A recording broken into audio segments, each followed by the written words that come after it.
Hi, Shakked, how are you? Good. Thank you, Hussein. How are you? I'm good, I'm good, I'm good. I'm glad we're finally are doing this. Yes, me too. I'm very Yeah, excited about this. yeah, yeah. So why don't you just tell us how we met and what are we doing here? All right.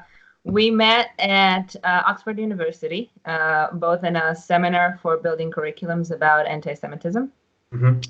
And I suppose in the seminar we didn't get a chance to talk much, but it was later on when we discovered, I guess through social media, that we have a lot in common, started talking. Yeah. Um, and then on my trip to Egypt is when we started talking a little more, and we decided that it was maybe a good idea for an Israeli girl and an Egyptian guy to sit together and have a chat.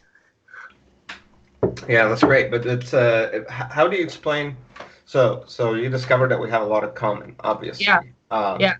We should maybe tell just a little bit about our background before we start. Okay, all right.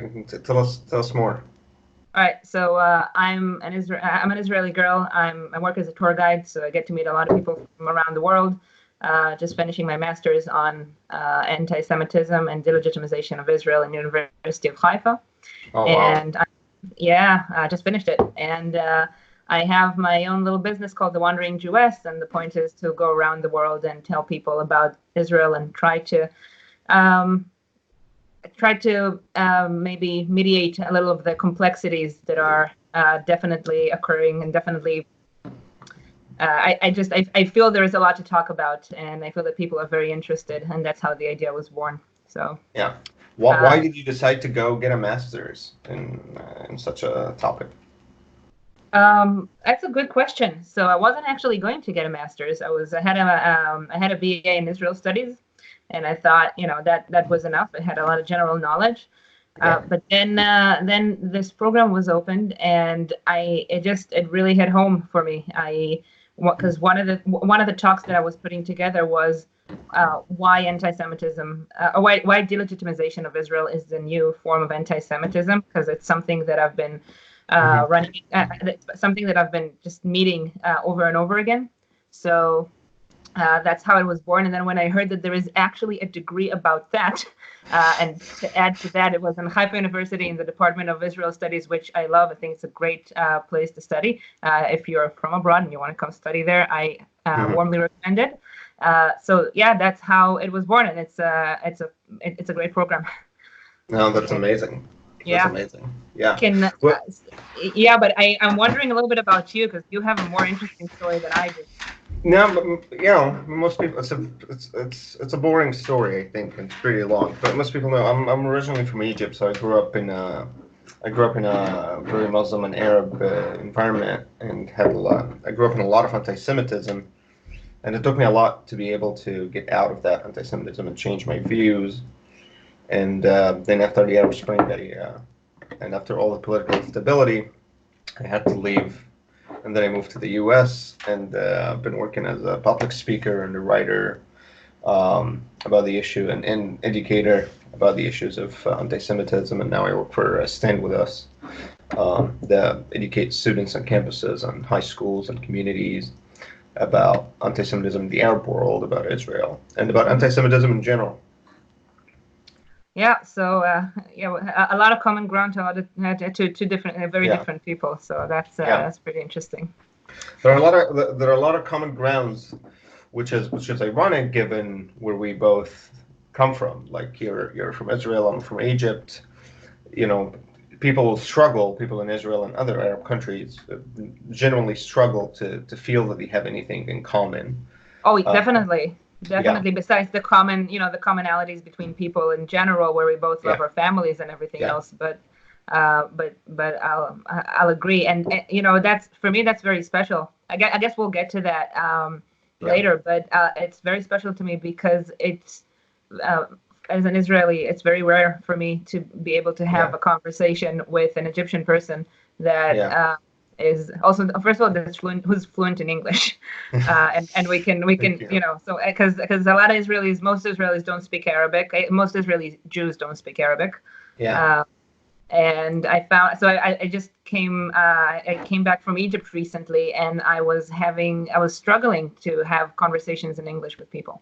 Actually, let's talk about that. That's a Yeah. very interesting. Yeah, let's talk about your trip. How long did you stay there for? So I was in Egypt for a couple of weeks, and I went with a professor I know to ancient Arab culture, and he knows a lot more than that. But and basically we were a group of people, and we were traveling all over. We went to Cairo, Alexandria. We went down to Luxor and to Aswan. Came all the way down to like 40 kilometers from the border with Sudan. So we really covered a lot of ground. And Wow. yeah, Wow. That's amazing. it was incredible. It That's was amazing. amazing. It was amazing for me. Just, I mean, I remember the feeling that was with me the whole time was gratitude. Like every Wow. time I set foot in Egypt, I was like, wow, I am so grateful that we have peace and that I can travel here and that I Yeah. can, that being said, I mean, it wasn't taken for granted because we had such heavy security on us. It Yeah. was I mean, so the gratefulness actually became. I mean, I guess it became even more because you understand how much it's Yeah. not to be taken for granted that you can walk. So yeah. So there's a lot to unpack here. So Right, you right. went as an Israeli Jewish woman. So that's already to Egypt. Yeah.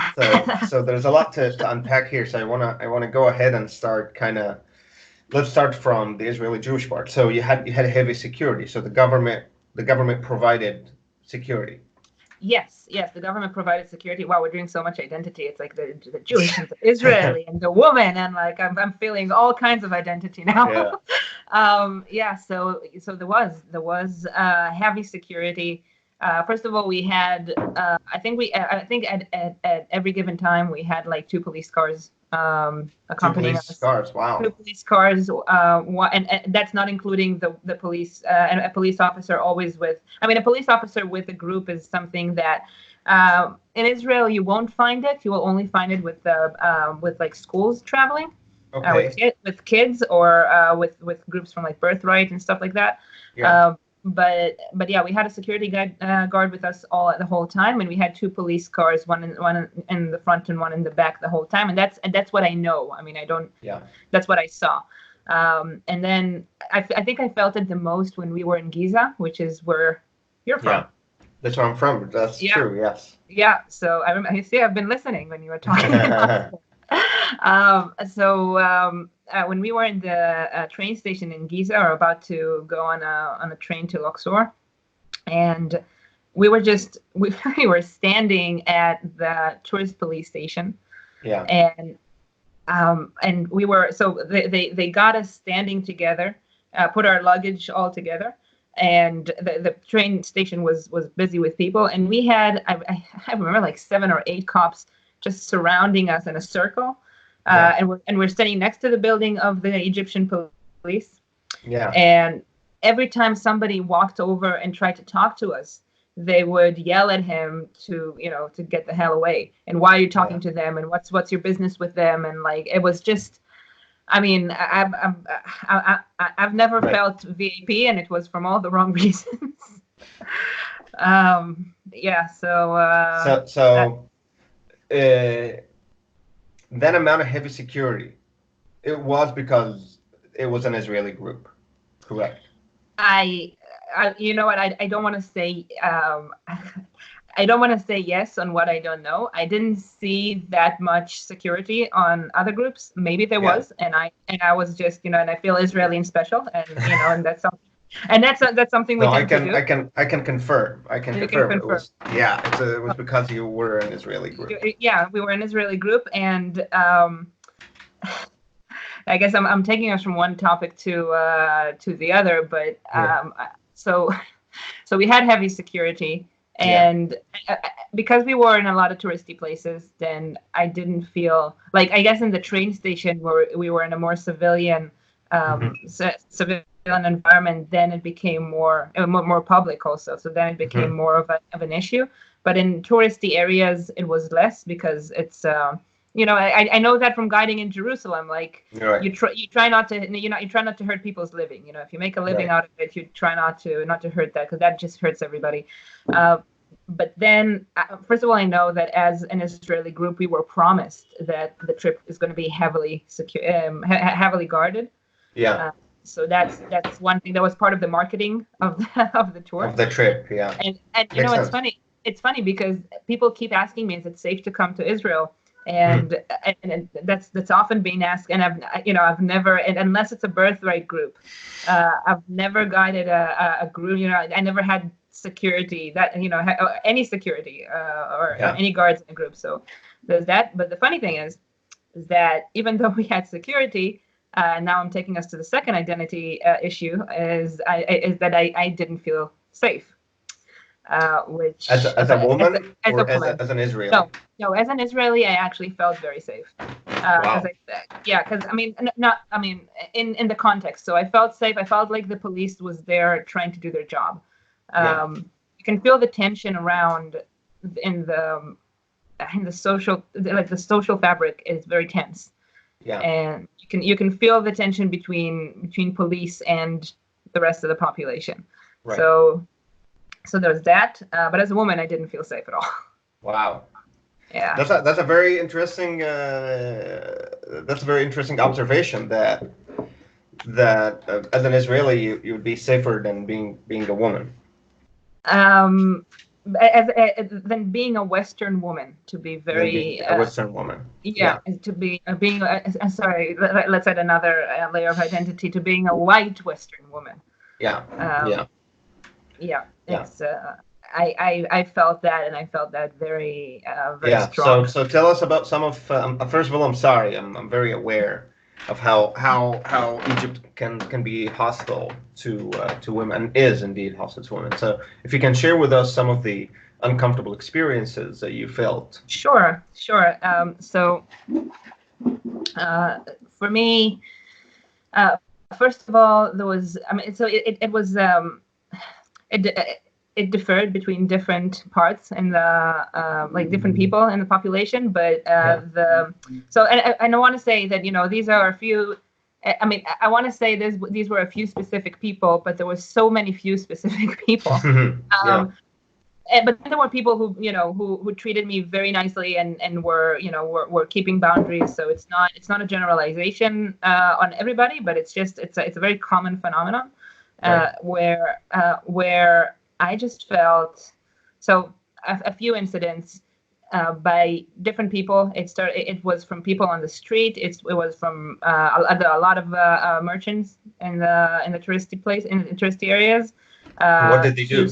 To staff in the hotel, and even to the security staff. It didn't even stop there. It didn't even stop there. So I'm going to start. I'm going to build it from bottom up. So. First of all, on the street, one of the things that kept happening is that people, when we were walking around the streets of the city, and which didn't happen much when walking around the markets, what would happen is that, and what happened to me is that somebody started to walk very close to me, and it happened a few times where people just start to walk next to me as if they own me, and I was so in my nature, and where I live, I'm used to people keeping their distance or keeping some sort of personal space. And I live in Israel. Like, personal space is compromised many times. So it's not that I'm highly sensitive to that. But people were walking so close to me that I thought they were my group peers, and that's why I even felt comfortable. And all of a sudden, I turned my head and I realized someone is sort of. I don't even know what hovering over me. I don't even know the word for that. So that's and then trying to hit on me all the time and trying to and being very touchy. People touch you, and that made me very angry. So every merchant, not every, but a lot of merchants, a lot of people who give service, every time felt a need to get very friendly with me. But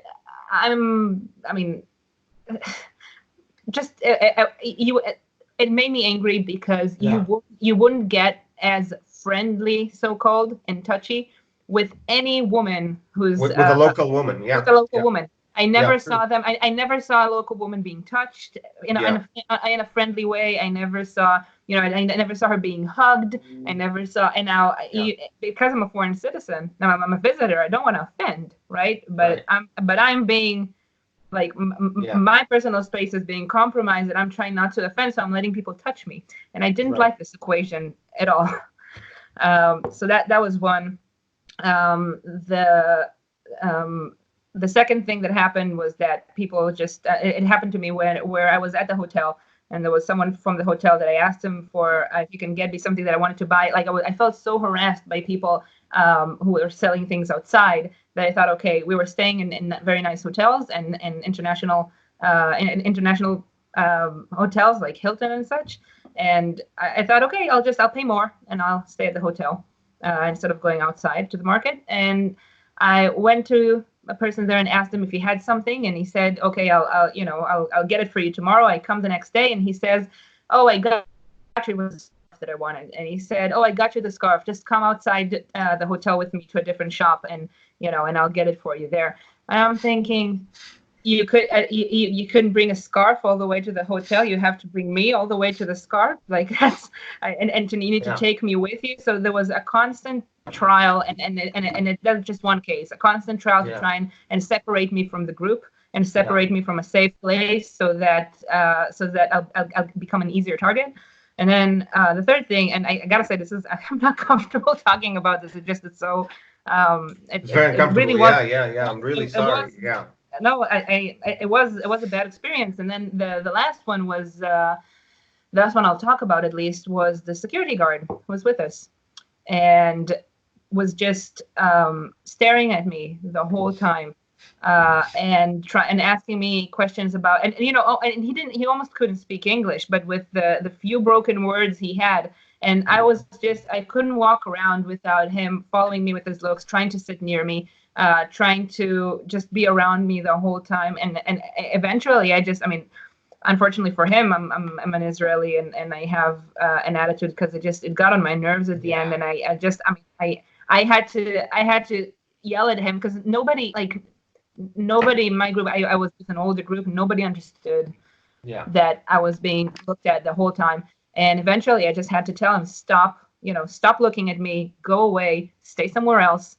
Don't yeah. sit next to me, don't come near me. And I had the local guide who was with us to have him, understand exactly the boundaries. Right. But it was very, very uncomfortable experience, and it was everywhere, and it was all the time. It was exhausting. Yeah, yeah. I bet. Yeah, Egyptian women. Like, can you imagine that this is the daily life? That's what So I Yeah, want, I of wanted, I Egyptian women. wanted to, I wanted to ask you, Yeah, because I wanted to ask you how, like, you have, like, I tried to understand from people there, but you have the experience as a man who grew up there. Like, yeah. how do local women experience that? Like, what's the Uh, the experience, of course, as you said, there is a different standard of behavior. So yeah, no salesman or a street vendor will touch a local women in the way that they try to touch you. Over constantly, women have when they get out of the house, they have to keep fending away all of these very aggressive advances as sexual harassments. In my opinion, Egypt is Cairo specifically. Actually, the countryside. I think the Egyptian countryside is much better because usually how conservative countrysides and peasants are. right? But I think Cairo specifically is absolutely whorish and nightmarish when it comes to women.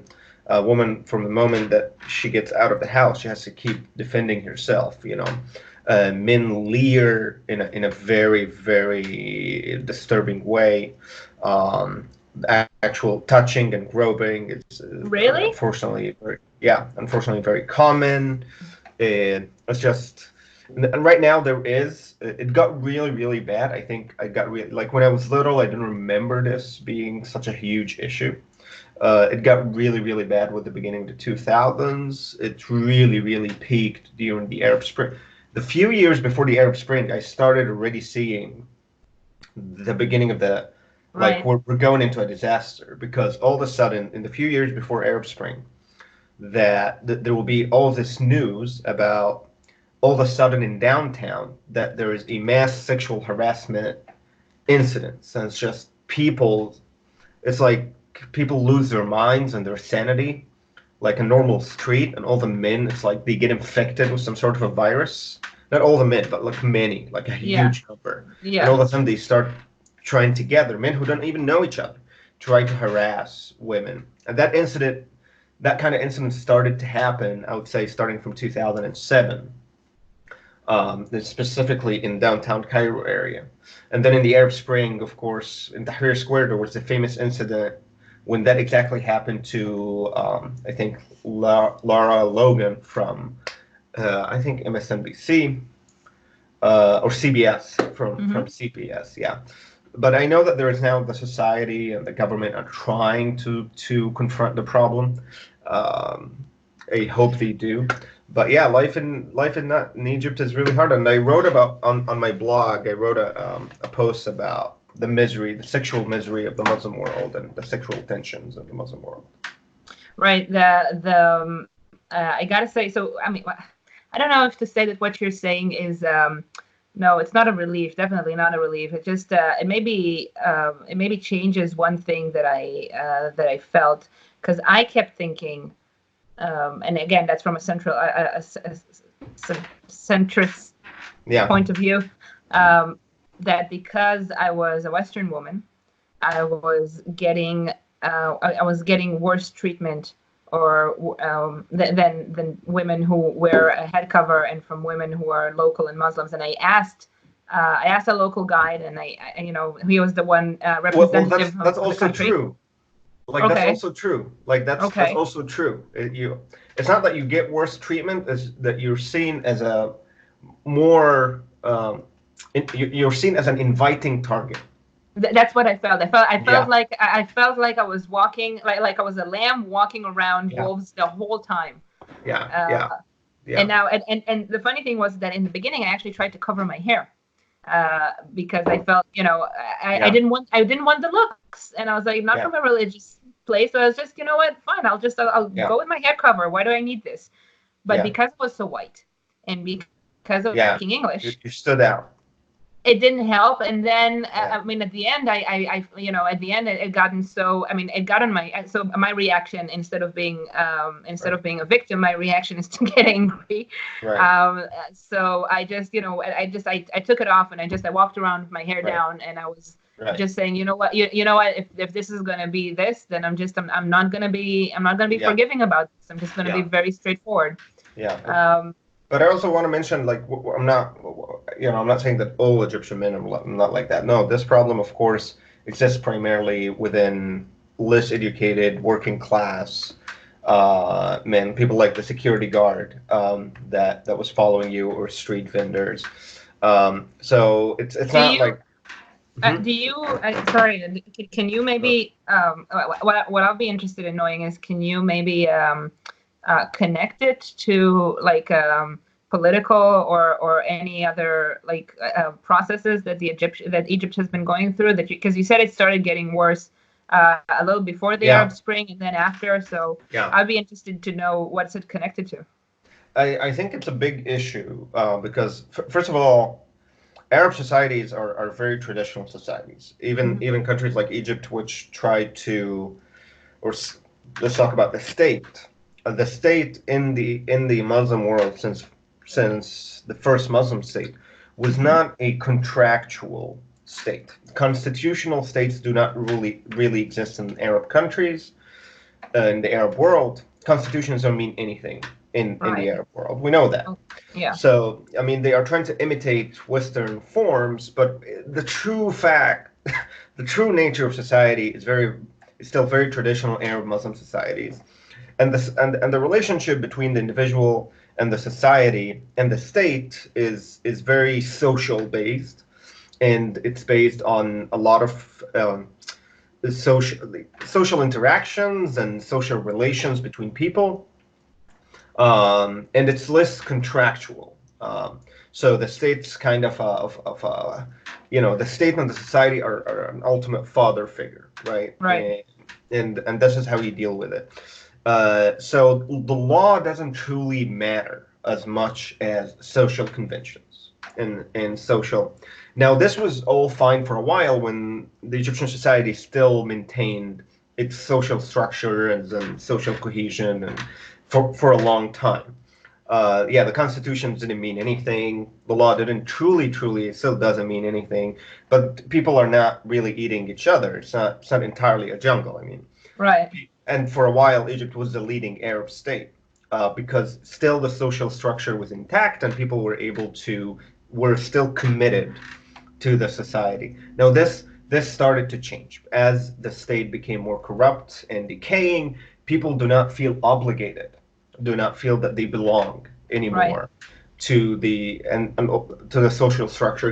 And also, since we're talking about Cairo specifically, so Yeah. the vast majority of the Cairo inhabitants, they are originally from the countryside and they migrated to Cairo for work, and that severed them from their, kind of village, Yeah. From social the social circles. structure. Yeah. Yeah, and all of a sudden they are in a place where, it's a big city. Nobody knows anybody, nobody's really related to anybody.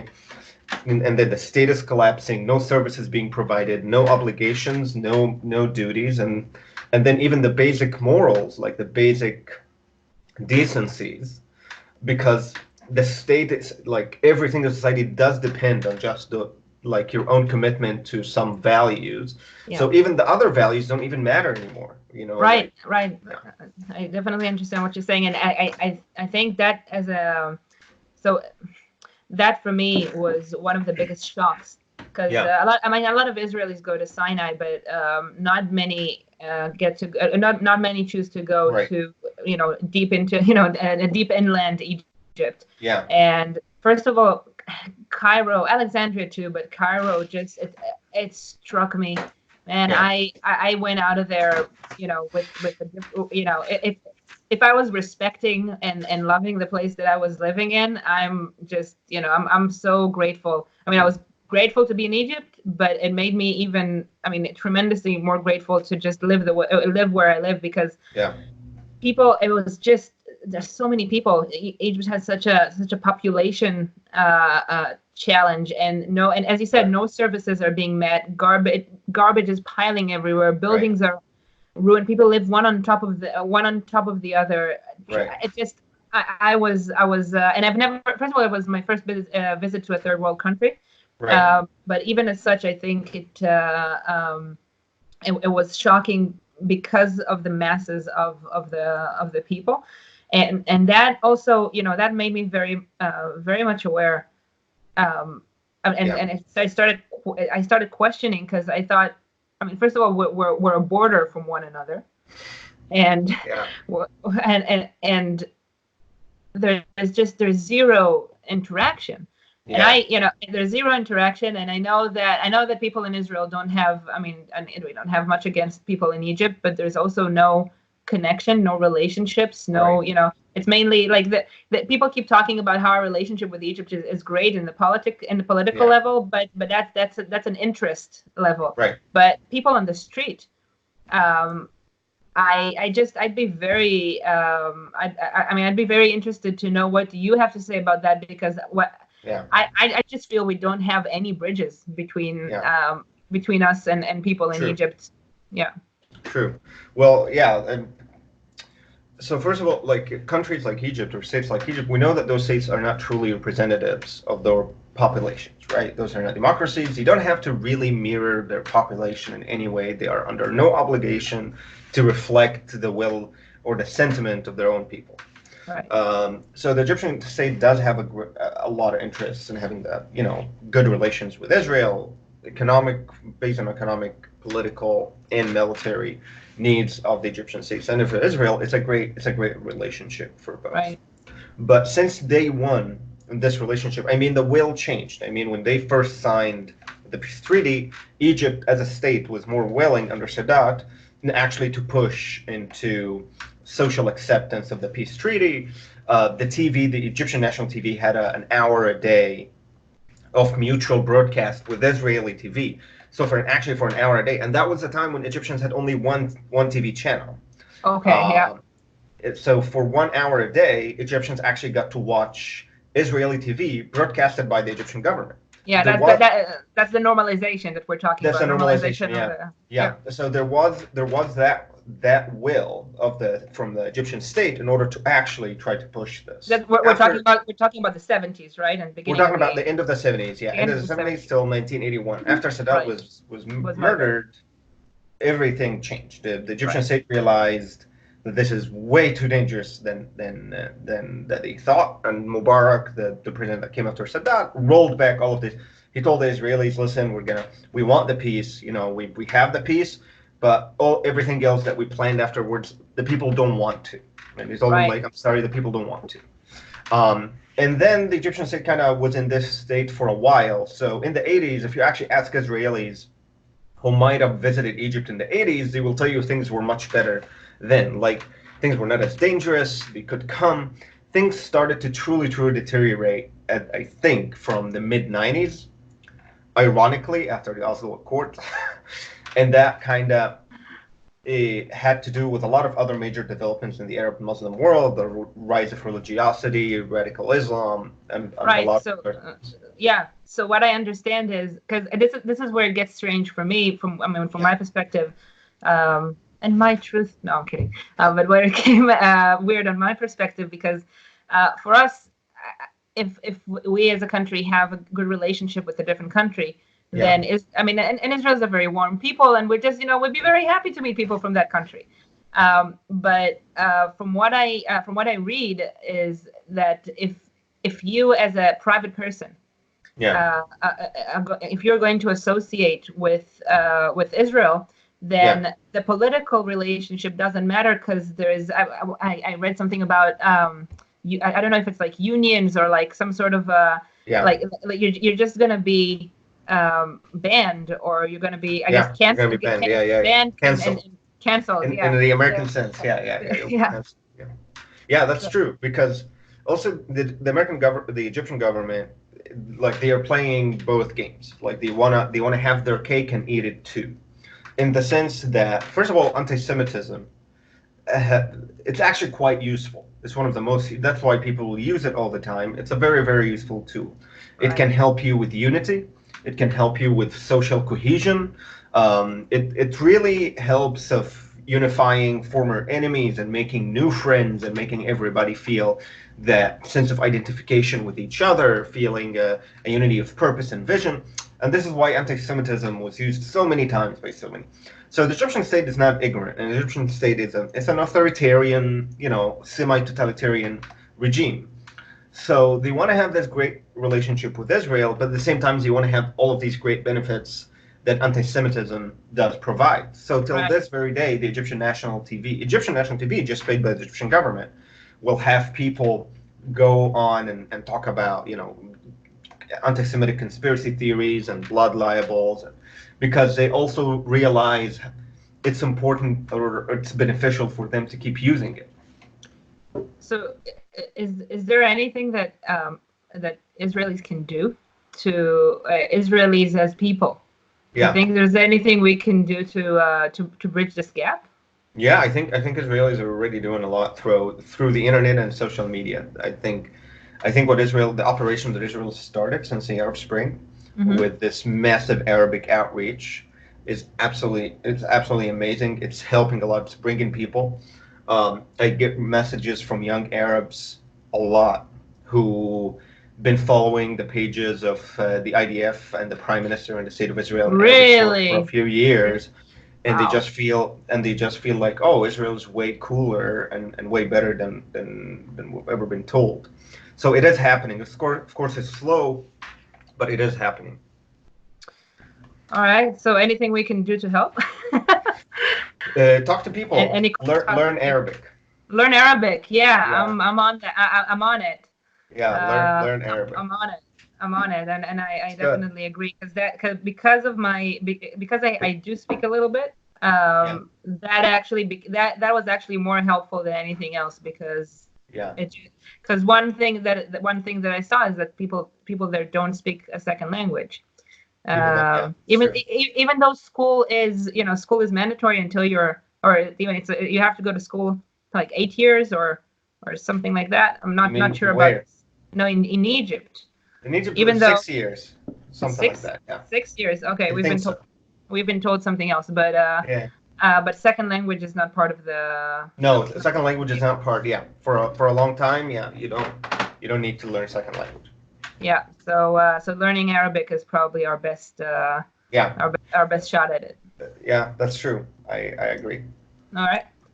Well, Yeah. let's talk about politics because this now we talked about Egypt. Now let's talk about the rest of the insane world Politics. that we live in. Yeah, talk to So me.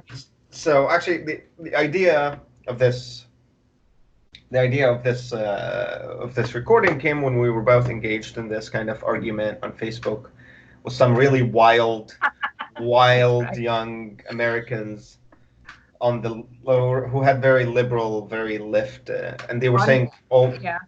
wild things. So let's talk Yeah. about that because that's one of the things Wild that and on the loose. that we realized that we had in common Right. that you as an Israeli and me as an Arab, as an Egyptian, like it's clear for us that the new Western liberal progressive movement, Yeah.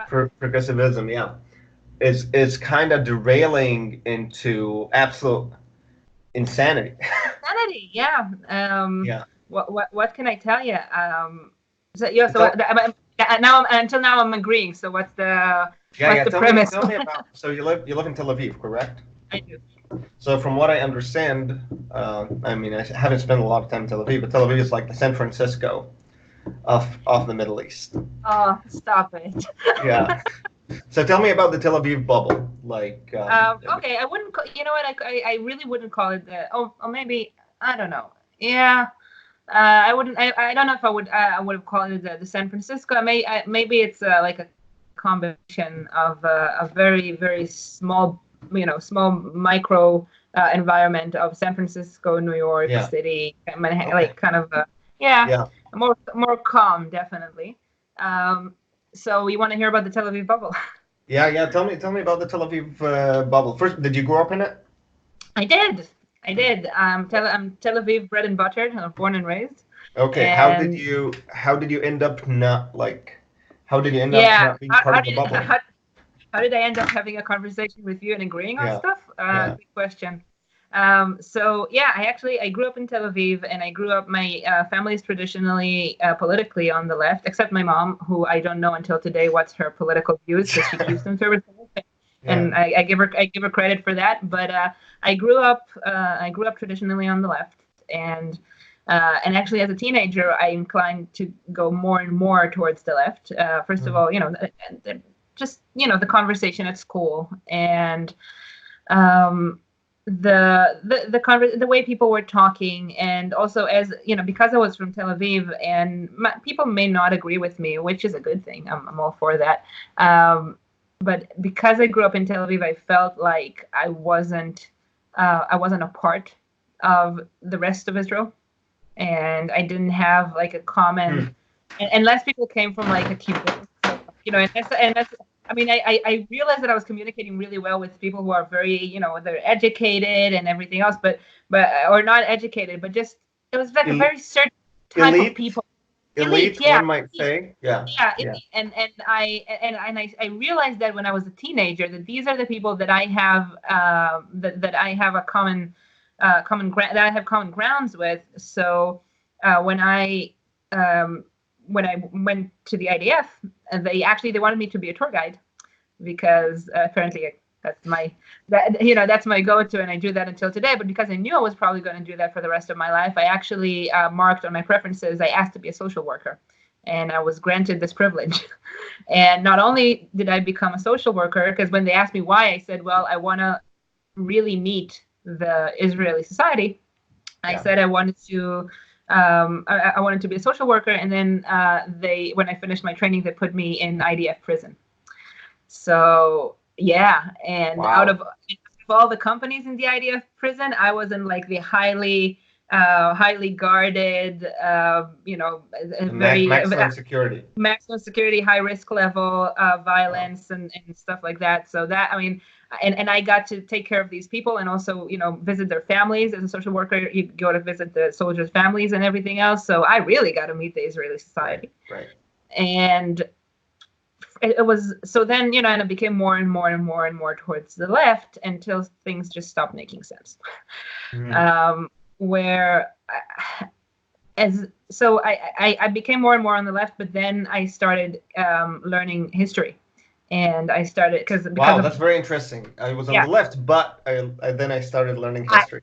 I didn't realize that's what just came out of my mouth, because you got that question got me thinking, and I was like, when was my turn point? And I think it was a process, but it happened when I started learning history. I did my studies in Haifa University because I wanted to go to the most left-wing university I could find in Israel. Had 35% of the students are Arab Israelis, so and it's known to be on the left. Yeah. So because I didn't want to go to Bar Ilan, which was closer to home, and so I drove further, but I wanted to get Bar Ilan are right wing nutcases, right? Yeah. I mean, first of all, yes. Hey, I'm still from Tel Aviv. I mean, there's only so far I can go, right? But yeah, so I went there because I wanted to know the other side. I was brought up with the Zionist narrative, and I wanted to understand, where I got things wrong, because things weren't right. And the more I studied history, and the more I started thinking about things, I realized that that things are going wrong, and it's not necessarily because it's just there's only so much you can do. The other side has to take responsibilities as well. And I started looking at which societies are doing better for themselves and which societies are doing worse for themselves, for the people, because what I care about is the people. So if I'm doing better and somebody else is doing worse, and I'm bothered by that. So what can I do as a person to better that person? And then I realized that I realized that whichever action I as a privileged person would do, unless the other person takes responsibility on their own decisions, that's not. But then when I went back into talking to my peers, to my Tel Aviv left friends, left-wing friends, I realized that the conversation has shifted to from logic and history to a very self-accusing. And I am all for self-check and criticize yourself. I learned that I learned that at home, and I still apply that.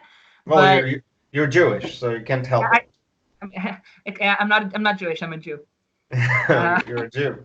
I'm a Jew. I insist on that. I don't like being called Jewish, because I'm not Jew. I'm not Jewish. I'm a Jew. You're a Jew. Right there, and Jewess to be exact. So and then I realized that it's just the conversation stopped making sense, because it started compromising our own security. It started compromising our own identity to try and work with another side who's not willing to help themselves and take responsibility on themselves. You're talking about the Palestinians, right? I'm talking about to be very exact, I'm talking about the PNA. I'm not talking about Palestinians. I'm talking about the Palestinian leadership. Okay. Because Palestinians as people vary. So I'm talking about the Palestinian leadership, and I'm talking also about the Arab world in this case, that's not helping to push that towards happening. And as the more I studied history, the more I became interested in politics, and then and just in the world, in the world system of influences, and to see what influences what. And then I realized that we were playing a game. I mean, with all due respect to the Tel Avivian self-accusation of how we are the terrible conqueror, and yes, that I want to say that being a society that has an active military, that has to work with controlling another population is damaging our society, and I hate that. I hate that this is the way that we're growing up, but this is the way that we're living our lives. But what it does give us is the ability to see what happens when you lose your identity and what happens when you lose who you are. Because now as an Israeli, when I talk to people from Europe or from the United States, I find that because there isn't an immediate threat as much as Israelis have, then this notion of knowing who you are, knowing your history, knowing your identity is lost. Yeah. So that's my 2 cents on the bubble and what happened to me. Right. Wow.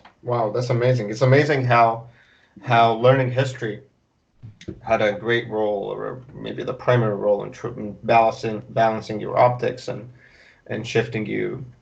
It's amazing. So I want to ask you something about the people on the left, or the progressives, and that I started to notice very recently.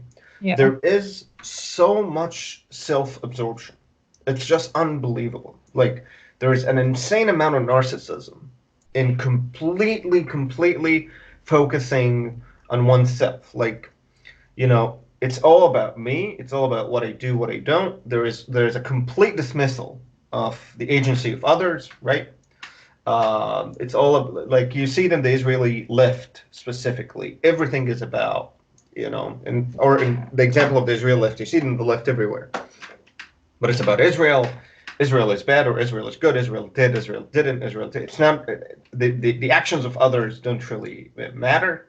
And look at us. We're hero. We're moral. We're good. We're rational. We're the ones who are leading our people out of this dark pit of irrationality and bigotry and evil nationalism and so on. So it goes into both levels. So it's very, as you said, self-accusatory or self-condemning, right? Yeah. There's much self-condemning. We're so bad, but also it's very self-congratulatory in a lot of ways. Like, of course, because that's the funny part where this is where this is the way, we're just talking about it. I understand the weird shift that happened, because I felt as a Tel Avivian, Tel Avivian bubble girl, that I wasn't I wasn't really relating much, and I wasn't acquainted with the other parts of Israeli society. And then when I did go, and I did, and it's then when I realized that it's not. That you can't try to glorify yourself or try to get your self-worth by saying, oh, I'm so gracious, and I'm trying to help the other by not letting them help themselves. And I am trying. So that's something that I feel very strongly, is that feeling of and I'm saying it's self-destructive, because you are trying so hard to feel good about yourself. You're trying so hard to so if you wake up in the morning, and that actually connects me to something that I wanted to ask you about, because we know there is the problem of anti-Semitism and delegitimization of Israel, and everybody say that Israel is so bad, and so and our, like, the Israeli occupation, which is another word I'm not agreeing with. I don't think it's an occupation, but we'll discuss that at a different time. But the Israeli regime over or control over the Palestinian population is corrupting the Israeli society, and that I am willing to debate, but it is actually the key to the peace in the Middle East. And this seeing yours, and so that I think is a result of two things. One is of growing anti-Semitism on the outside, which we can talk about momentarily. But then another thing is the fact that Israelis, I think, see themselves, or Israeli left see itself as the center of everything that happens. It's all because of us. It's all our responsibility. If we just gave Yeah. everything, and if we would give enough, and if we compromise enough, and if Yeah. we stop being so, so connected to our heritage and so connected to where we come from, and to Yeah. our Jewish identity, if we just stop being so Jewish for just Yeah. a second, Yeah. then And of course, they don't say it that way, but that's primarily what they are. What they are no, I'm advocating. telling you what I'm hearing. No, but yeah. Oh, okay. That's good. Well, uh, there are some. They say even a broken clock is right It's twice like a day. twice a day, Right. right? And they are. I mean, they are not completely nutcases. I mean, they do have kernels of truth. Of course. Yeah, the security situation is as damaging to Israelis as it is to Palestinians. Like there is something that is And yeah, and the fact that we need to be soldiers who control yeah another population is corrupting who we are as a society. yeah I definitely agree with that. there's something spiritually damaging and just Yes, psychologically damaging yes, about having a yes. 19-year-old stand in a checkpoint and search a 60-year-old grandpa or grandma. There's something that's absolutely awful in this image. Think about you searching your old grandmother. Oh God, no. I mean, I know. I'm with you Yeah, on that. It's yeah. awful. But we know that this situation didn't exist before. Like for a very, very long time, Palestinians had absolute freedom of movement. It was Palestinian actions and choices that absolutely led to this. That's Uh, why I said it. My issue is with yeah, the PNA and not with yeah, Palestinian people. yeah. Um, yeah. But yeah, you find this on the conversation on the left. This element is completely absent. Completely absent. Like Palestinian actions are completely absent. It's all about Israel. Israel is doing why Israel is doing this. Should Israel be? It's just narcissism. Like it's narcissism beyond. Who do you think you are? Like And the sad thing is that it's also the bigotry of low expectations. The sad yeah, bigotry of the low bigotry. Yeah, expectations. yeah, and it hurts me personally. Like it hurts me personally when people do that. Like yeah, maybe Arabs are not as wealthy and are not as technically savvy, but we're still humans with full agency. If we want to flip the table, Yeah. if we want to flip the table on everybody, we will flip the table on everybody, even if we don't have F-16s. Like you have to What is treat. this notion that you are so superior that the other side is not capable Yeah, has of no. considering the Yeah, consequences of their actions? of their actions. It's unbelievable. Right. And it's disrespectful. And unless the Palestinian leaderships and are held accountable to their own actions, there's not change is going to happen. But I want to also ask you. You spent a lot of time in the West, so and there The are a lot of wild differences. west. The Exactly. wild west, and there are a lot of differences between Israeli politics and Western politics. But talk to me about the similarities that you've seen between the left in the West, and the left in Israel. Okay, so there are similarities and there are things that are very different. Okay. The similarities, I suppose, would be this narcissistic quality that talking about that you're starting because I see the actions that the left is offering as non-practical. And as long as they're in the opposition, they can yell and yell and yell. But once it gets to the ground, it was always the left. It was always the left-wing governments in Israel that gave away territory. That didn't give territory for peace. It was that the right wing gave territory for peace, and always the left wing that didn't. It was the left. The left is very strong when it needs to go to war. There's a lot of the times it's going to be under the left. Under a left-wing leader. So they're non-practical. If you want to maintain a Western lifestyle, and nobody wants to neglect a Western lifestyle, apparently. So that's the similarity. The fact that you want and you want and you want, and things have to be very just. But when it comes to when it comes to the ground of practicality in doing that, nobody wants to make the sacrifices that have to be done, and quite justified, because things like socialism take a very heavy price on those who take a very heavy price on society, and we see that in Israel all the time. So By the way, we see it so much that everyone who is capable and actually making money is choosing to go to places that don't tax as much. Yeah. And we have a problem of brains, going to the West, and it's a big problem here because your tax Yeah. money is going to so many different places here. Yeah. So these are similarities.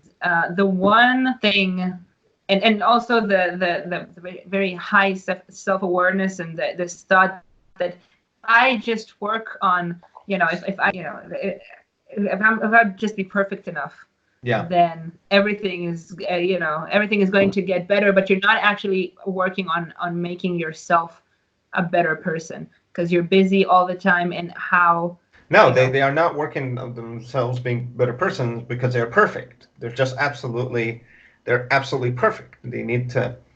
What really kills me, whether like, and this is also one of the common characteristics of people on the left, not all of them, but many of them, Mhm. across whether they live in San Francisco, Los Angeles, New York, or Tel Aviv, or some Right. European city, is that everything is so beneath them, you know?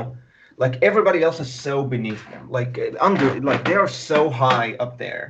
And then they come, so, I'm brown, I'm an Arab, right? I'm an ethnic immigrant. So people immediately assume that I sympathize with more of a left worldview. Like immediately. There's no question, there's no suggestion. So people will sit and they'll be completely casually just, including me in this fantasy that they are living in, and tell me about how their own families, their uncles or cousins or who live outside of the city, are so bigoted, such terrible people. Are so Israelis and Americans, they do the same thing. I sit with them. Right. Let's say an American who lives in San Francisco, but the family is originally from Nebraska or Kansas, or an Israeli lives in Tel Aviv, but the family is from some moshav, or they Right. sit with me and tell me, "Oh my God, those people out there are absolutely bigoted, are absolutely ignorant. You have no idea. Everybody else is so beneath them, right? Right. It's an unbelievable amount of Because they condescension. yeah, they can see, they really see the challenges, they really see the problems, and they Yeah, really see how everybody else is wrong and they're the only one who are right in how to fix the world. And that moral superiority yeah, is because and it's and you know what's and it's so there's such an illusion there.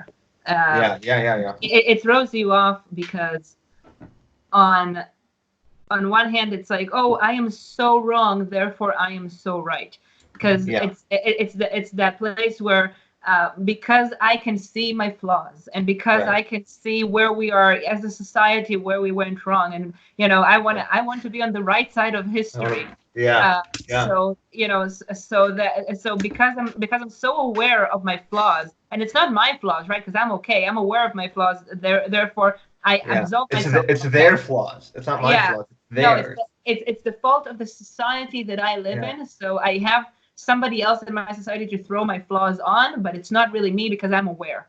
yeah. And that's something that just and also the so here's the one thing that I would say that maybe separates some of the people on the Israeli left than the people of the American left. And you know what? Not on the American level, but just in relation. I'm going to narrow it down with not in a general perspective, but only when it comes to Israel, because and when it comes to Israel and it comes to the conflict, Hmm. um, is that when people from Israel, from the Yeah, Israeli left, criticize what Israel does, and they do, and we do that a lot all the time. I criticize my government a lot too, all the time. yeah. Um, but when people from the Israeli left do it, I know that should the policies they think should be applied will be applied, they will be there Mm, to suffer the consequences.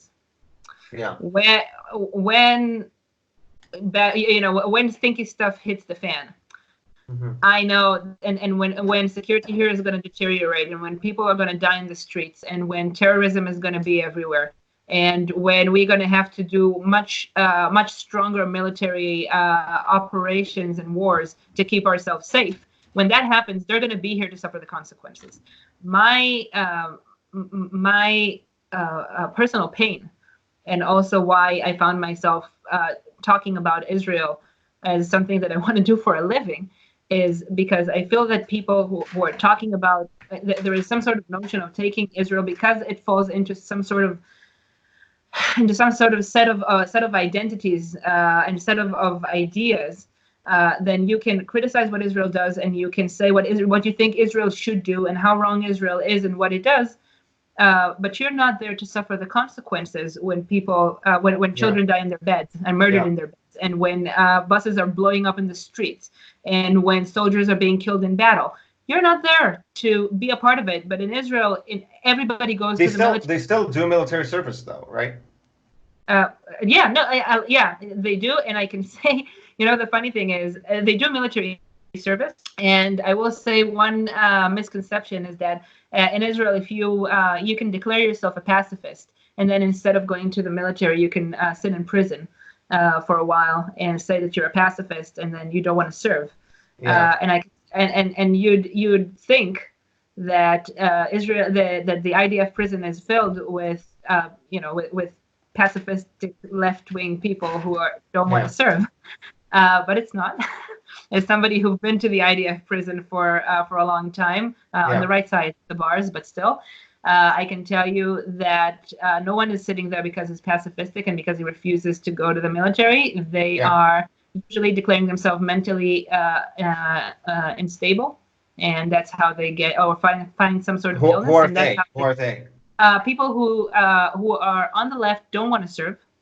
They must be still a minority, right? They must be a really small minority. They're a minority. They're definitely a minority. And usually, what I found in conversations with people and with people like that is that it usually comes from a motive of, I don't want to waste 3 years out of my life. Right. I'd rather do something else. So well, who would?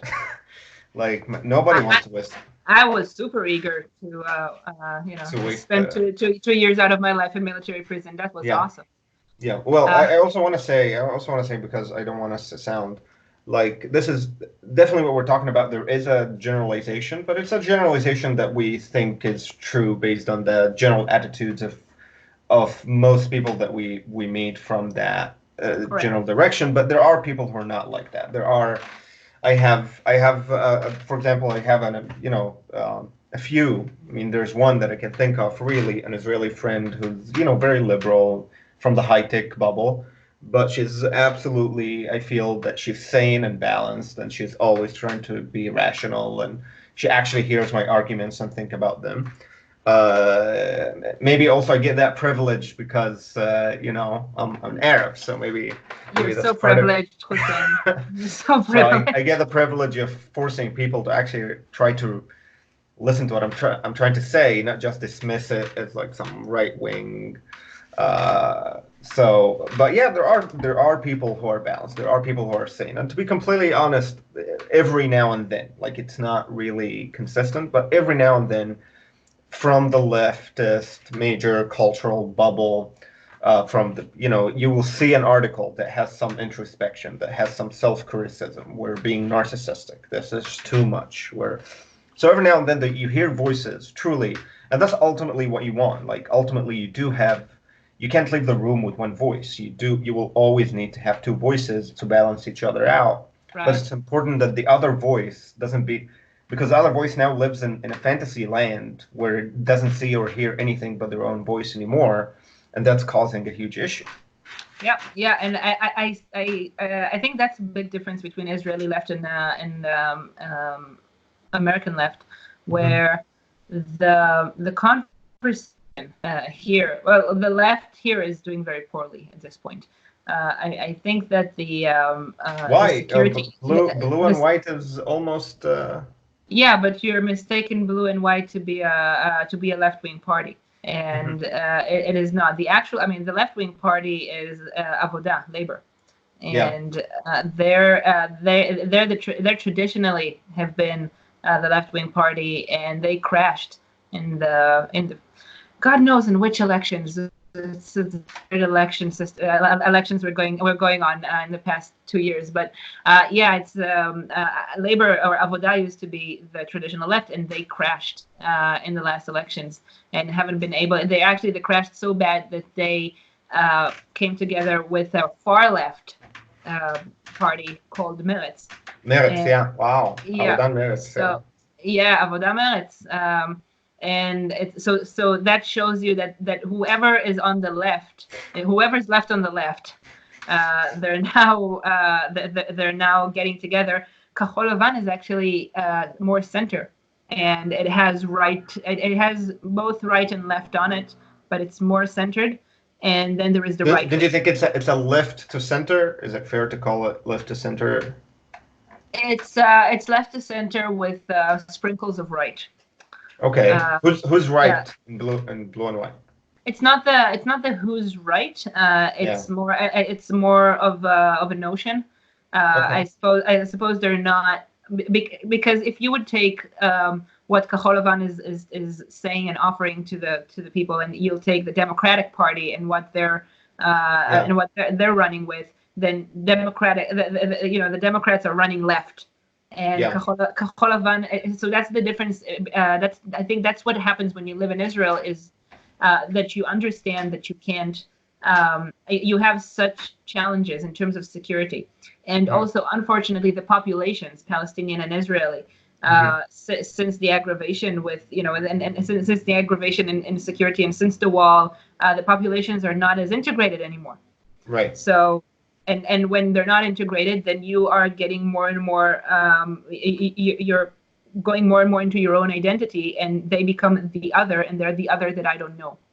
Right. So that, so the people, and with that, you have the fact that everybody goes to the military, and everybody understands that we have some serious security issues to deal with, and defense issues to deal with. And one thing that people, I think, in the United States differ from people in Israel is that is the understand. If you grew up here, you understand that everything that'll happen in terms of security is going to affect you personally.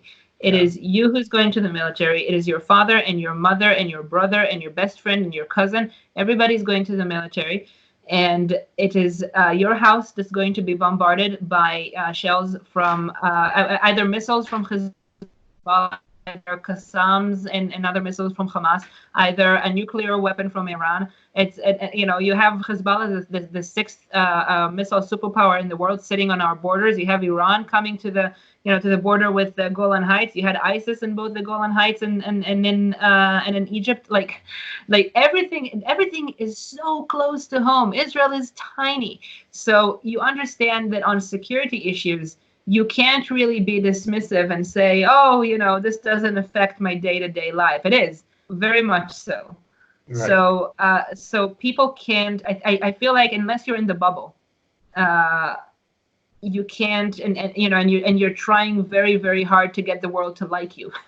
Right. And these are the people who I get, who I believe are more on the left, is that people who are trying to get the world to like them. I don't know if they are trying to get the world to like them. Like, I mean, they are in love with themselves, right? You're talking. I'm not sure that's all it is, because as an Israeli, something that I felt all the time, and that actually brings me to a question I wanted to ask you. Yeah. What I'm getting all the time, and actually what drove me into doing what I'm doing, is that feeling that that you're not you're sort of an persona non grata because of who you are, because identity matters so much, right? Then as an Israeli who was a social worker in military prison. Right. I felt, people keep seeing me as, when they meet me 101, first of all, as an Israeli, and that's not just for me, you always being asked, and you always have to explain your country. You always have to explain where you come from. Right. And because most people don't have, most people here live their lives. So most of us can't really engage in a debate or in an argument And everything people get from the media, Right. they shoot at people who come from Israel, and then people from Israel realize like, oh my, and the people who travel, and the people who speak good English, and the people Right. who want to get the world to like them, Right. Right. uh, uh, realize all of a sudden that, oh my God, we're doing something terribly wrong here. That's a, Everyone's telling me I'm okay. drunk. I better go wash my face, but You're right. I actually have to say that I heard somebody say a much better sentence. I'm giving credit to my professor Yolan Ben-Ami. Yeah. I told him once, well, if so many people tell you you're drunk, you better go wash your face. And he said, well, if two people are telling you drunk, you better check that you're not seeing double. So That's really good. Well, yeah, I think you're right. I mean, there's so much cowardice.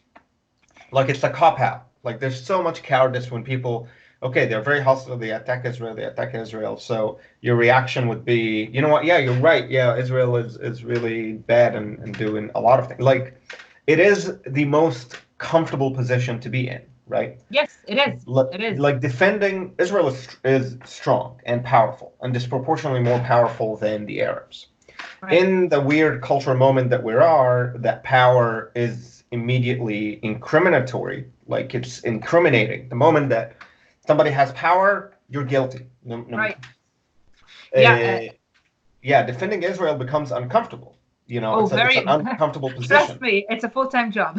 Yeah. So people basically, it's cowardice. It's cowardice. It's a cop out. People are choosing comfort over discomfort. Well, you know what? I don't. I mean, I'll go with you with the choosing comfort over discomfort, because I think as a survival choice, that's your. I mean, that's your choice. And this is, by the way, this is why I'm doing what I'm doing right now. So one of the things that I started is training tour guides in the Israeli School of Tourism, because I realized that people just don't know how to deal with all this this baggage of either, on a good day, negative information that they received from the media, and in a bad day, burning hatred towards Israel. So what I'm doing now is actually training people on how to deal with these sort of things, training tour guides of how to deal with these sort of things, and why I started to do that as a job, because it's something that I feel that people Israelis tend to go to where, to that comfortable position of, we're really sorry. I'm really sorry I'm alive. I shouldn't have. The air that I'm consuming is just. But not all. Honestly, not all Israelis like that. A lot of Israelis. We're talking about we're talking generalization about the left and what you and I. What's our perspective about it. And I wanted to ask you, because for me as an Israeli, I understand perfectly why I feel a need to go and teach history and teach people, how to, or share, not teach, but actually share my knowledge of how to deal with these sort of things.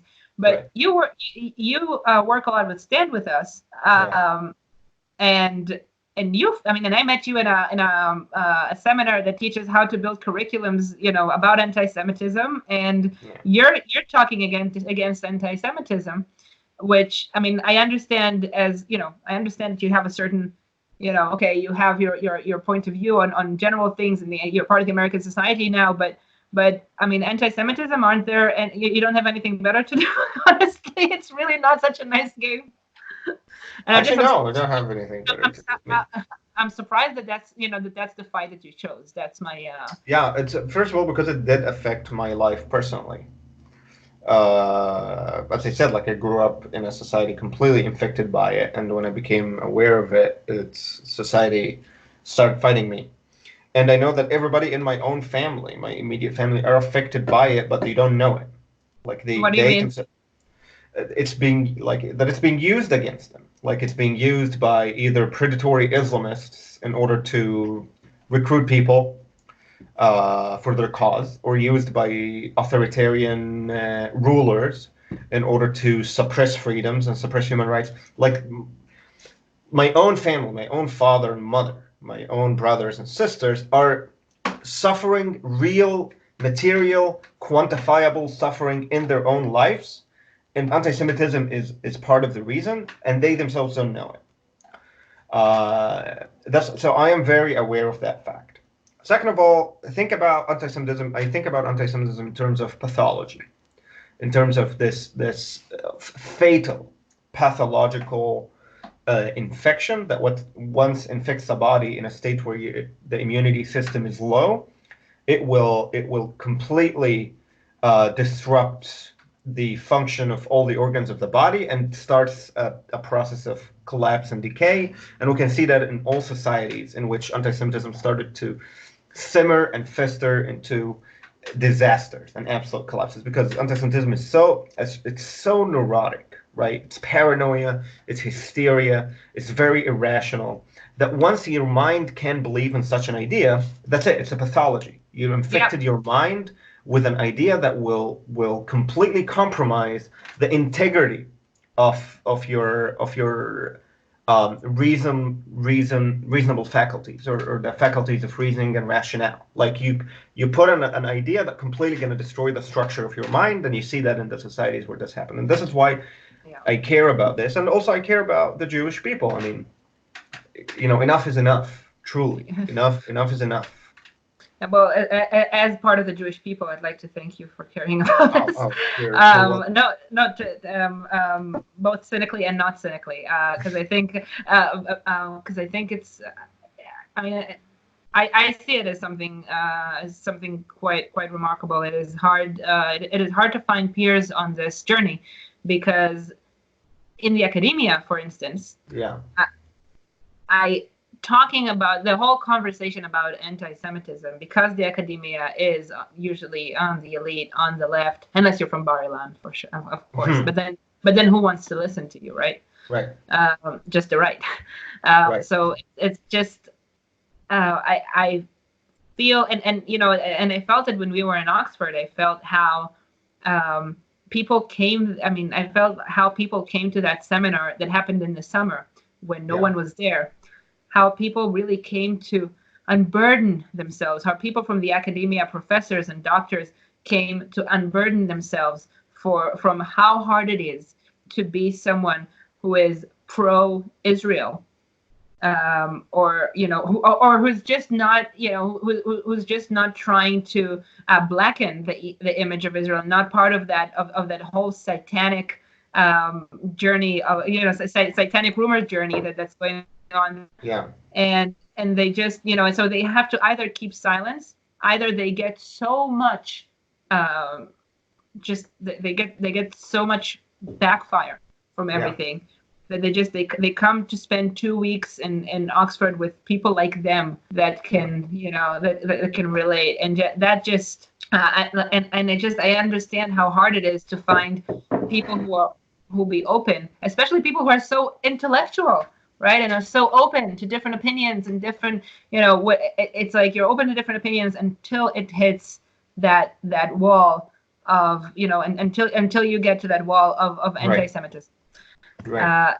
And that's I have to say that as an Israeli, that hurts me, because and that's the funny thing, because we're talking about the rise of anti-Semitism in the world.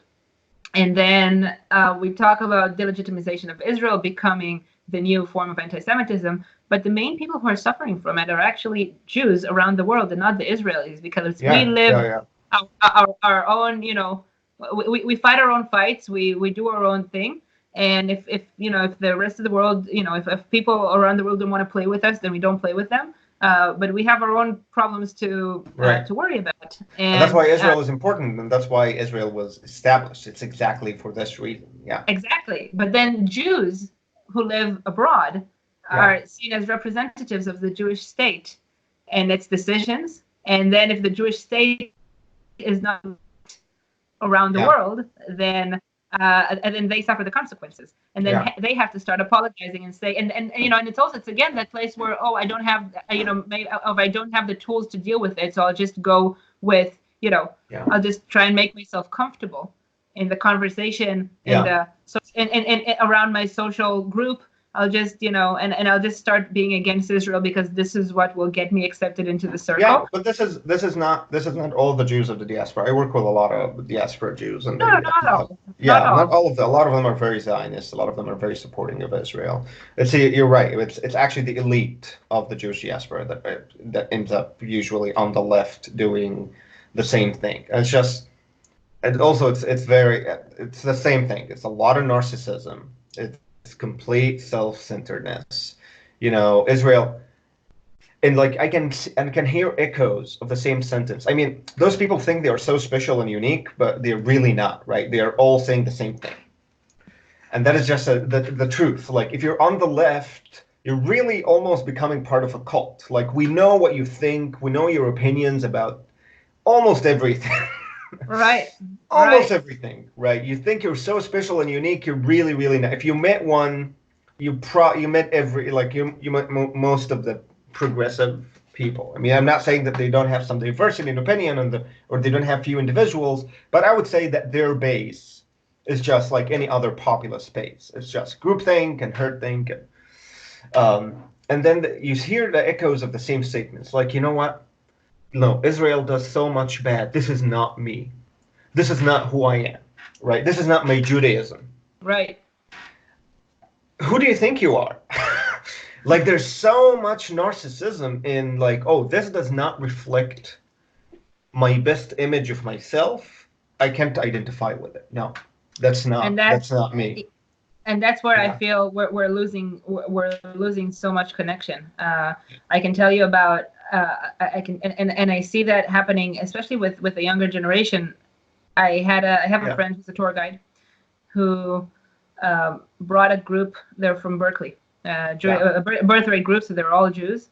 Brought a Hmm. birthright group from Berkeley to Yad Vashem, the Israeli Yeah. Holocaust Memorial Museum, and they went through the Museum of the Holocaust, which I have to say is a it's not an easy experience. Yeah. And when they finished, they did this conversation of processing about the experience. Right. And he asked them, so what did you think? What did you feel? Yeah. And he described it to me that there was a very loud group of about 5 to 7 people who were dictating very extremist anti-Israeli opinions on the rest of the group, Yeah. and the other one, and everybody else were silenced. Everybody else would just not speak up because that's what you do when you have a small group of extremists who's raising their voices. Everybody else remains silent. Right.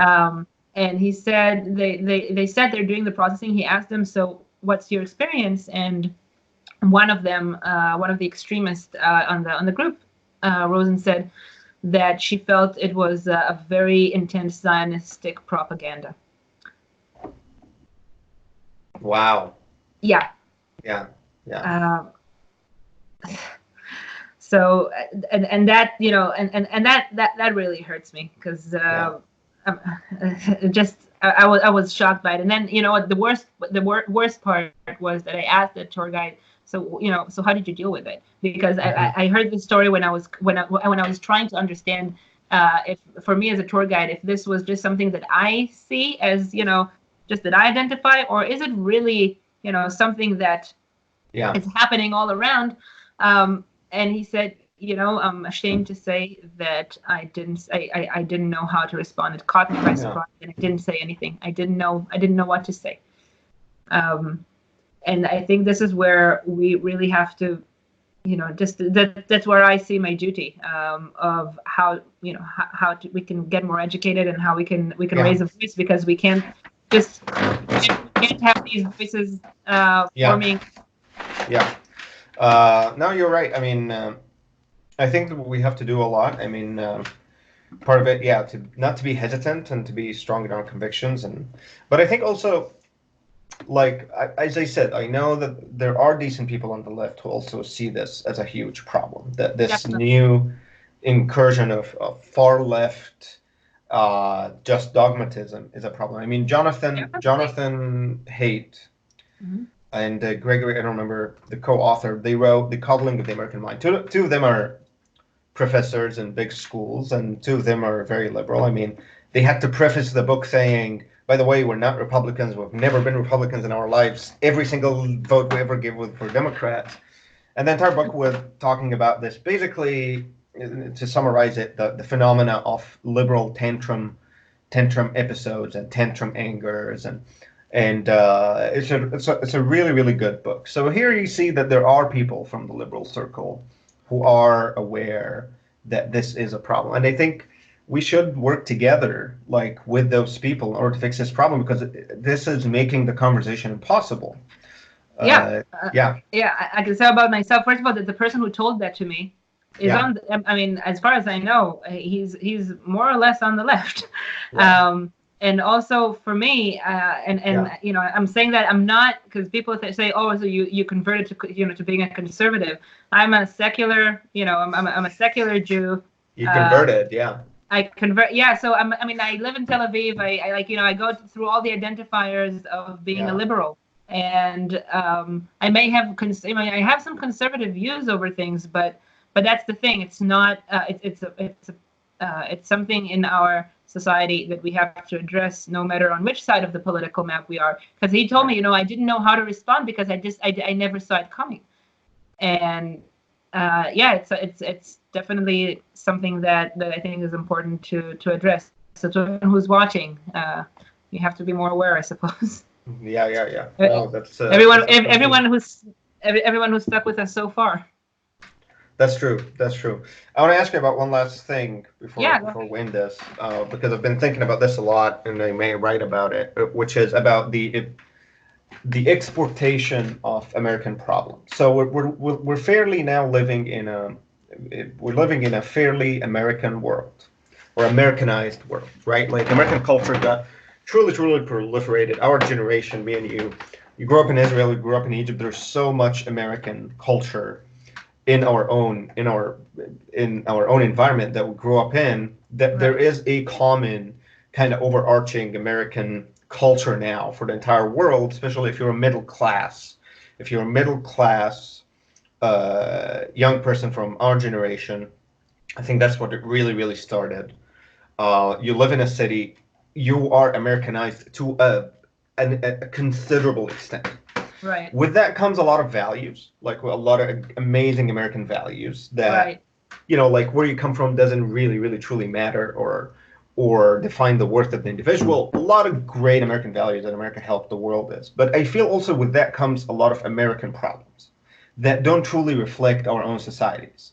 hmm, Like people start thinking of the world in terms of American terms, like racial terms that never truly exist. Like the whole thing about are Jews white or not white, that conversation is irrelevant to both Israelis or Arabs, right? right. Like the Arabs, they don't see white doesn't mean anything. I mean, Linda Sarsour is probably whiter than you are in terms of skin color, right? I wouldn't go that far. I'm very white. But yeah, but she's whiter than the vast majority of Right. Israeli Jews, right? Yeah, And that I'm specifically Polish Ashkenazi, so I yeah, really wouldn't take it as an example, but yeah, definitely. yeah, I have some friends who would be mistaken as, you know, yeah, would be mistaken as many other things than Israeli yeah. Jews. But that's So that entire term and that entire racial construct of white versus it's purely American. It's not even European. It's purely American. In the Middle East, for Arabs, for example, what's more relevant would be that they see Israelis as foreigners. Now, as what it has nothing to do with color. Doesn't have to do with race. They're foreign, right? They're not from here. They are Western. They're foreign.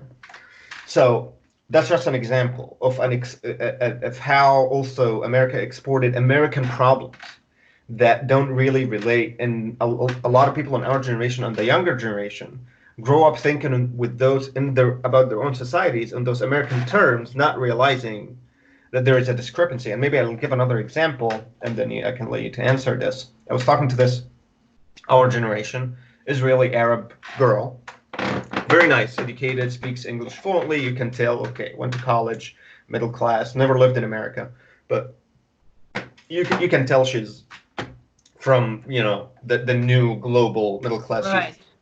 right. And I'm talking about her, and she's doing some interfaith work or something, and bringing Jews and Arabs and talking. It's like an amazing work organization. So I talked about her to her in order see if there's an opportunity to help her in what she's doing or contribute.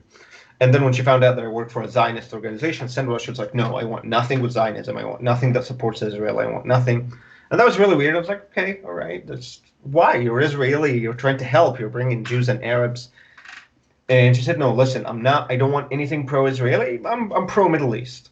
I was like, okay, you're pro-Middle East. Israel is in the Middle East. So if you're pro-Middle East, you're pro-Palestinian, and you're pro-Israeli. And she tried to explain to me, like, listen, Hussein, you don't understand. I grew up here.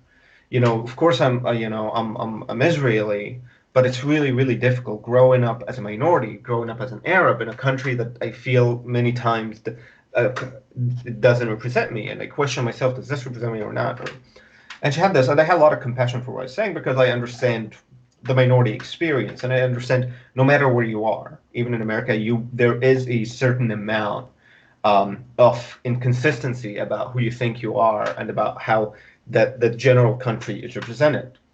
And right. I told her that. I told her, listen, I understand. Being a minority is always difficult, no matter where you're going to be. But Israel is better than many other places. I would rather be a minority in Israel than being in any other country. And I said that thinking of all of the Middle East, pretty much, right? Like if you're going to be a minority, you would rather be a minority in Israel than any other country in the Middle East. Right. And then she told me, no, Hussein, but I'm not an immigrant. I'm from here. And that was a really, real weird response. Like, what does that mean? And then I figured, oh, she's Americanized. She thinks in the world, the problems of the world in terms of American problems. American minority problems are problems mainly of immigrants, right? So I'm thinking, yeah, I shouldn't have a problem of minorities. I shouldn't be treated as a minority because I'm not an immigrant. And then I told her, are Christians in Syria, Iraq, Egypt are immigrants? Are Yazidis immigrants? Are Kurds immigrants? Like, have some perspective. Right. And this is just an example of how this person's view of the world was skewed by an American understanding of society, despite the fact that she never lived in America, right? So I want you to tell me about that, about how do you see what do you think about that as an Israeli? Well, my perspective of that is, well, first of all, that's something I never got to think about. So you're kind of you're catching me off guard.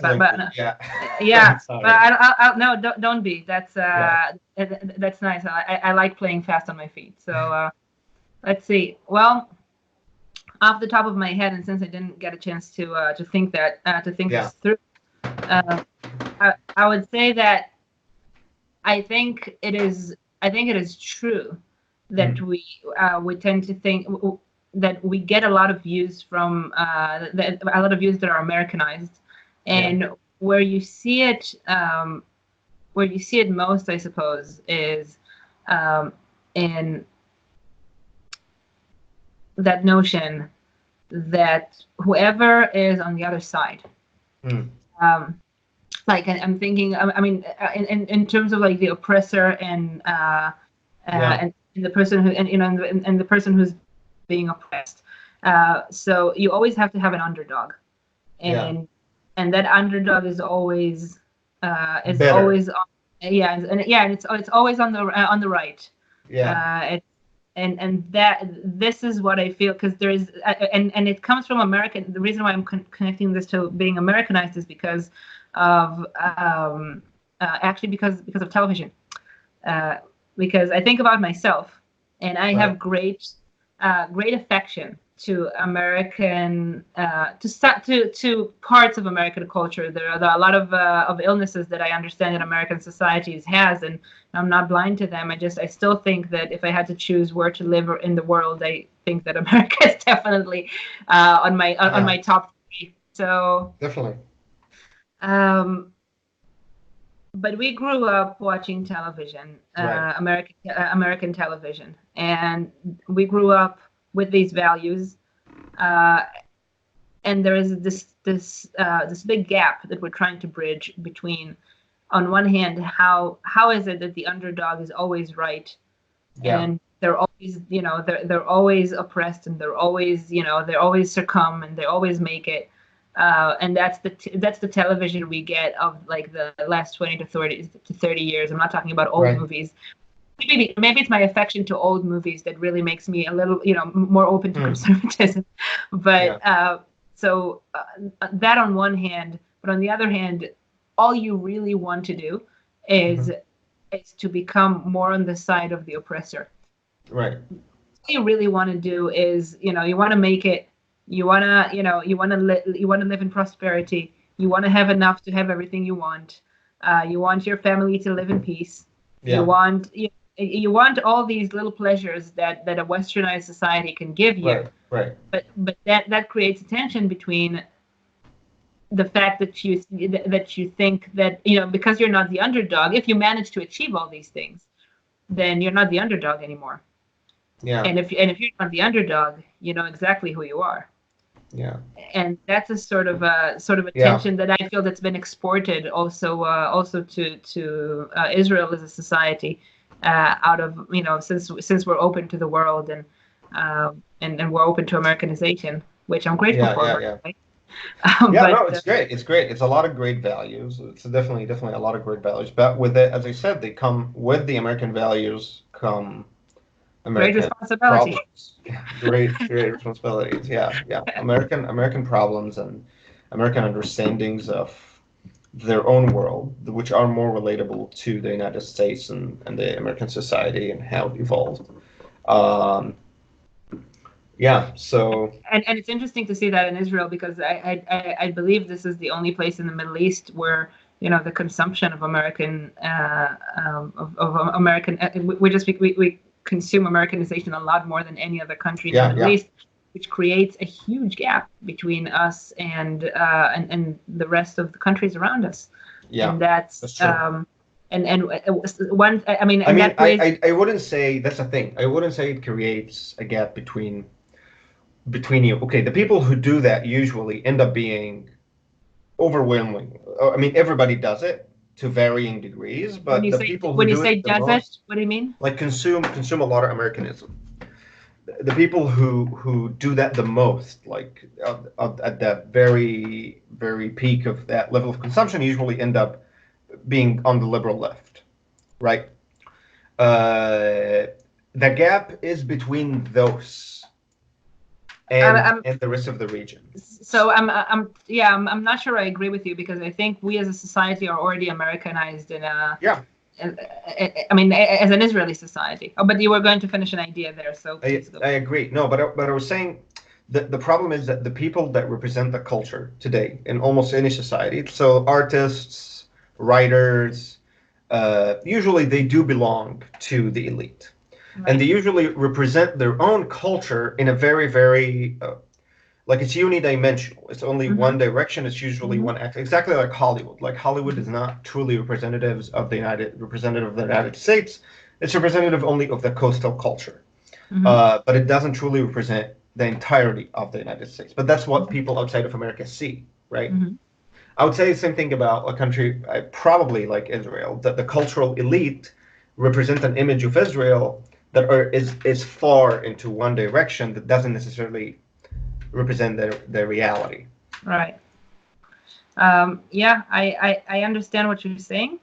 With that, what I wanted to address on this was that it creates a gap between Israel and the rest of the countries in the Middle East in a way that it plays for us and it plays against us. So we as a society are enjoying the comforts and the privileges of being a Western Americanized society.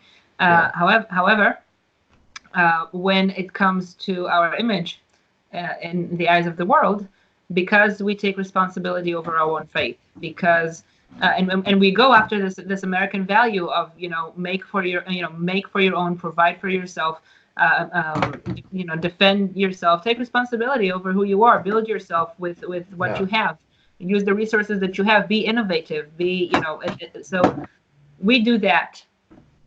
and because everybody and that makes a tiny little state, and it's so important that people will understand this. That takes a pinhead on the world map and Right. makes it the oppressor, because it's not the underdog anymore of literally the rest of the map that is around Yeah. us, which is like the Middle East, Africa, everything around. So I mean, Israel becomes, in the eyes of the Western Americanized world, Israel becomes the oppressor.